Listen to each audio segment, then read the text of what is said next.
دەسەڵاتدارانی ناوخۆی چەند ویلایەتێک فەرمانیان داوە خەڵکی بێ دەمامک نەچنە بازاڕەکانەوە. پێویست ئەم کارە بکرێت بەر لە هەموو شتێک ئێمە فەرمانمان پێدراوە، بەڵام هەروەها کارێکی ژیرانەیە. من دەمامکێکی N95 هەیە. لە نیویۆرک و مریلاند و واشنگتن دیسی ئەم فەرمانە کاری پێ دەکرێت.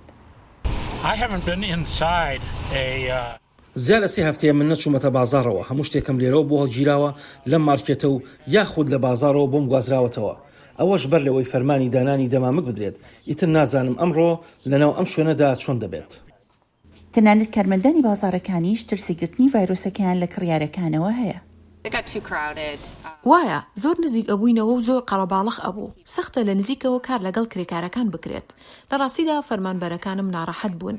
نیوەیان کار ناکەن چونکە نایانەوێت وەک دەوترێت لە بەرەی پێشەوە کار بکەن. تریسی ستانرد خاوەن فرۆشگای براد برانچ لە واشنگتن دەشڵێت لەو دەمەی خەڵک هەست بە ئاسوودەیەکی کەمتر دەکەن و نیگەران ئەبن لەبارەی ڤایرۆسەکەەوە، ئیتر خواردنی ئامادەکرا و ناکڕن. هەر بۆیە ئیتر قاو و شیرینی ئامادەکرا و نافرۆشین، تەنها سەوزە و میوە نەبێت. پێشتر خەڵکی لە پەنجەرەی دوکانەکانەوە پێدەویستەکانیان هەڵدەگرت. پێم وایە سەختە لە ئێستادا خەڵک بتوانێت دەمامێکیان دەست بکەوێت. هاوڕەیەکمان ئەوانەی خۆمانمان بۆ دروست دەکات. ئیتر دەبێت ئەو کارە بکەیت کە خەڵک و خۆشت بپارێزیت. وا ئومێدیش دەکرێت بەم هەنگاوانەیە خەڵکی زیاتر لە توشبوون بە ڤایرۆسەکە پارێزراو بن.